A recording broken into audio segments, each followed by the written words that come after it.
もしすでに海外で働いていて、今日私がした話を理解できていなかったという人はかなりやばいです。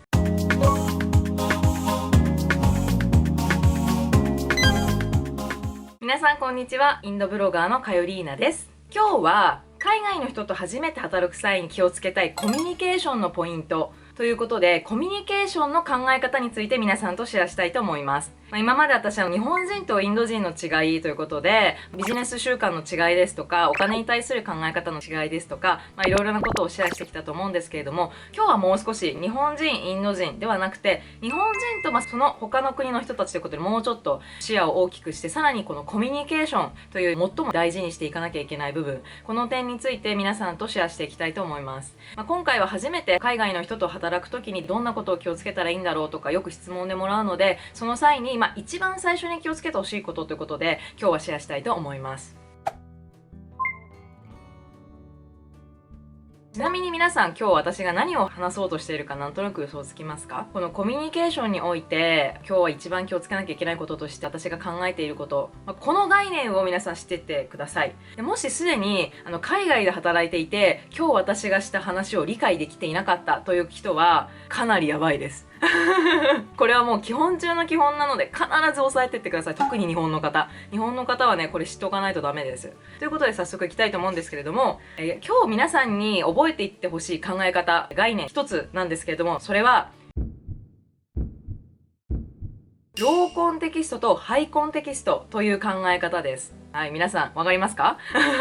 ローコンテキストとハイコンテキスト。今日はこのローコンテキストとハイコンテキストとは何か、そして私たち日本人はこのローコンテキスト、ハイコンテキストで何に気をつけなきゃいけないのかという話を皆さんと深掘りしていきたいなと思います。で、まず今日はね、この異文化理解力っていう、ちょっと専門書を使っていきたいんですけど、この異文化理解力っていうのはいろいろな国の人と働く際にどんなことを気をつけたらいいかということを簡単にねまとまってる本なんですけれども、この本の中でも最初の方に出てくるのがこのローコンテキストとハイコンテキストという考え方になります。まずね、この本に書いてある通りに説明すると、ローコンテキストとはいいコミュニケーションとは厳密でシンプルで明確なものであること、そしてメッセージは額面通りに伝えられ、額面通りに受け取られることを言います。コミュニケーションを明確にするために繰り返し何度も確認するというのは歓迎される、こういった考え方のことをローコンテキストと言います。で、もう一つ目、ハイコンテキストですね。ハイコンテキストはいいコミュニケーションとは繊細で含みがあり多層的なものであると考えられています。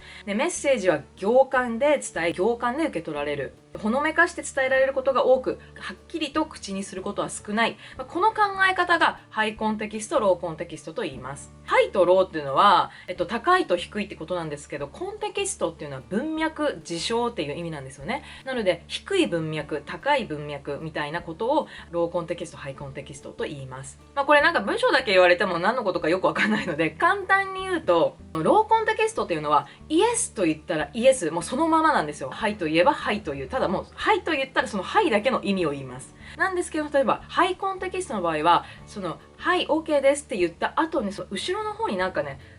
う意味が込められていたりとか、その言い方によってその本当ははいって言ってるけども実はノー寄りのはいだったとか、そういういろいろな意味が言葉以外に含まれていることを言います。ちょっとイメージしにくいですね。もうちょっとじゃあ深掘りしていきたいと思うんですけれども、皆さんそもそも日本語ってハイコンテキスト、ローコンテキストどっちだと思いますか？はい。実はね、日本語というのは世界で一番ハイコンテキストな言語になっています。皆さん知ってますか？今日この辺りに図を載せておきたいんですけれども、今日なんでインド人と日本人の比較ではなくて全海外で比較しているかというと、このローコンテキスト、ハイコンテキストっていう考え方はその国によって相対的になるんですよね。要はレベルがあるわけなんですよ。この国とこの国を比較するとローだな、ハイだなっていう形で考えるんですけれども、なんと我々日本人どの国と比べてもハイコンテキストです。ということで皆さん、今日は私たちはめちゃくちゃハイコンテキストな文化で育っているということを理解して書いていってくださいね。で改めてこのハイコンテキストってどんな考え方だったかというと、行間を作るとかね、あとほのめかして伝えるとか、多層的なものとかさ、そういった考え方になります。皆さんも思い当たるところありますよね。日本独特の空気を読む文化とか、ああいうのありますよね。例えばよく有名な俳句であるんですけれども、古池や、カエル飛び込む水の音、この俳句有名ですよね。こういうのを聞くと日本人っていうのはこう春の池にね、カエルがポーンって飛んでなんか音が聞こえて、穏やかだなみたいなことを想像できると思うんですけども、これめちゃくちゃ難しくないですか？だってただカエルが飛び込んだ音のことを言ってるのにそこまでイメージできなくないですか？例えばこれをローコンテキスト出身の国の人が聞いた場合、もうただの音なんですよ。カエルがポチャンって飛び込む音で何があったのみたいな感じ。要はもうただの音、それだけなんですよね。例えば私たちだったら桜っていう風にやるとなんかこう4月のね、なんかちょっとこういろいろな季節、なんか桜の儚いイメージとかそういうのいろいろ想像できるじゃないですか。でもローコンテキスト出身の人からすると桜はただの桜なんですよね。こういった要は言語文脈においてその言葉そのものの意味かどうかじゃなくて、その言葉そのものがいろんな意味を含んでいるかどうかという考え方がこのローコンテキストハイコンテキストの違いかなと思います。そしてこの日本語っていうのはめちゃくちゃハイコンテキストな言語です。で、例えばなんですけれども、ハイコンテキストな国で言うとね、日本とか韓国、実はインドもね、相対的にはハイコンテキスト寄りの国になってるんですよ。日本とインドを比較した場合はインドの方がローコンテキストな文化なんですけれども、例えばインドとアメリカとか比較した場合はインドの方がハイコンテキスト、そしてね、世界で一番ローコンテキストな国というのはアメリカ合衆国なんですよね。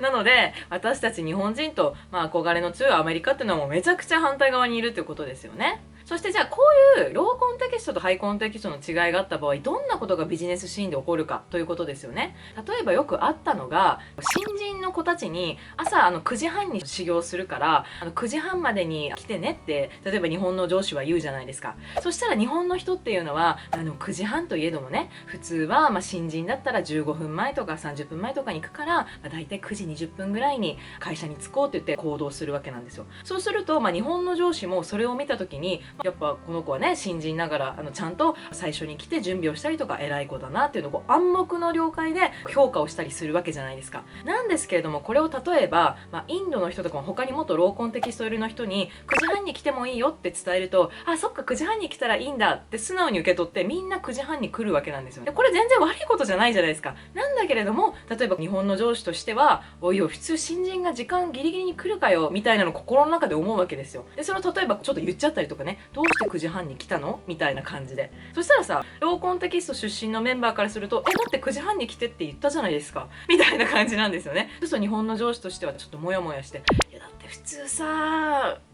みたいな感じのことが起こっちゃうわけです。こういうことが起こります。あともう一つ起こるのは、例えば期待値の調整、こういったところでハイコンテキストとローコンテキストの文化の違いがある人にいつもギャップが見られます。例えばなんですけども、日本の上司が例えば今回はね、この 80% をクリアすれば、ゴールとして達成としては OK だよって言ったとしますよね。でこれを例えばローコンテキストの人に伝えたとしたら、あ、なるほど、今回は 80% クリアすればいいんだということで、本当に 80% で成果を提出してくるわけなんですよ。なんですけれども、日本の上司としては、いやいや普通はさ 80% って言われたら100ぐらい持ってくるじゃん、もうちょっと一生懸命やって結果出してくるのがビジネスマンなんじゃないのみたいな風に思ってる人もいるわけなんですよね。でもそれをはっきり言わないわけじゃないですか。なのでそこで期待値の調整、本当は 100% 持ってきてほしいとか 120% 持ってきてほしいって思っているのをちゃんと伝えてないから、それを言われた通りに 80% でいいんだなって思ったメンバーはその通りに持ってきて、そこで自分は言われたことをやったのに評価されない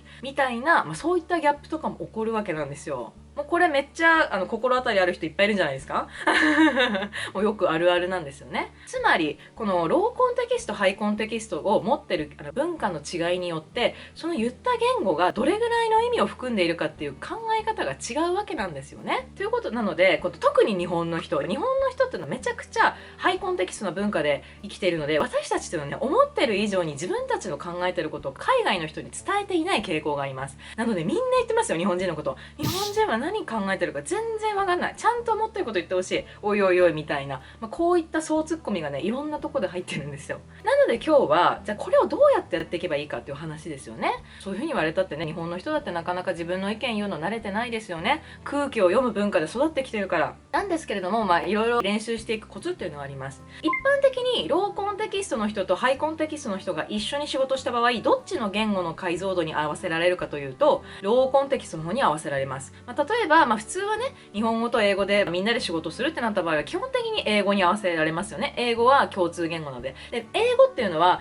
かなり言語の中でもローコンテキスト、かなりシンプルな言語となっています。イエスだったらイエス、ノーだったらノー、アグリーだったらアグリー、賛成だったら賛成、反対は反対。もうこれ以外ないんですよ。なので、私たちハイコンテキストの人たちは、このローコンテキストの言語の考え方に合わせていく必要があります。これがまず一つ目ですね。あとは、どんな小さいこともとにかく言語化する練習をすること。ドキュメントとかもね、分かってくれてるはずとかではなくって、ここまで書くのかっていうしつこいぐらい私たちは言語化しないと、ローコンテキストの人たちには理解が伝わりにくいっていうことがあるので、私たち特に日本の人っていうのは、そういうのを訓練する必要っていうのがあります。皆さん英語を使って仕事をすると分かるんですけど、英語ってすごくシンプルな言語ですよね。実はビジネス英語っていうのはイエスとかノーとか賛成反対とか結構簡単なんですよ。シンプルなんですよね。なので、そういったシンプルな典型的な、英語に慣れて、なるべくそのローコンテキストの考え方に合わせていく必要が私たちにはあります。